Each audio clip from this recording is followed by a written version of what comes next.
नमस्ते. दिव्यराजमध्ये आपले स्वागत आहे.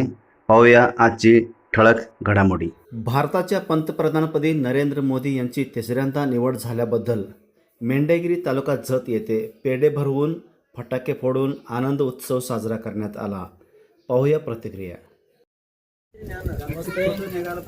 आज तिसऱ्यांदा आपल्या मोदी साहेबांनी शपथविधी घेतल्याबद्दल आमच्या मेंढेगिरी गावात आम्ही पेढे वाटून फटाकडे वाजवून आम्ही आनंद उत्सव साजरा केला आहे.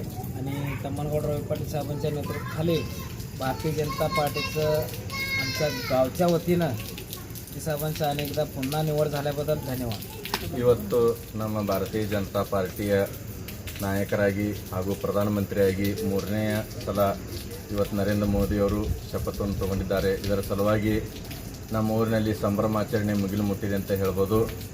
ಅದೇ ರೀತಿ ನಮ್ಮ ತಾಲೂಕಿನ ನಿವಣುಕ್ ಪ್ರಚಾರ ಪ್ರಮುಖರಾಗಿರುವಂಥ ತಮ್ಮನಗೌಡ ರವಿ ಪಾಟೀಲ್ ಅವರ ನೇತೃತ್ವದ ಕೆಳಗೆ ನಾವೆಲ್ಲರೂ ಒಳ್ಳೆ ರೀತಿ ಕೆಲಸ ಮಾಡಿದ್ದೇವೆ. ಇನ್ನು ಮುಂದಾದರೂ ಭಾರತೀಯ ಜನತಾ ಪಾರ್ಟಿಯ ಸಲುವಾಗಿ ನಾವೆಲ್ಲ ದುಡಿಯುತ್ತೇವೆ ಅಂತ ನಾನು ಈ ಗ್ರಾಮಸ್ಥರ ಪರವಾಗಿ ಹೇಳುತ್ತೇನೆ. ಅದೇ ರೀತಿ ನರೇಂದ್ರ ಮೋದಿ ಅವರು ಒಳ್ಳೆಯ ಕೆಲಸವನ್ನು ಮಾಡಲಿ ಎಂದು ನಾನು ಇಚ್ಛಿಸುತ್ತೇನೆ.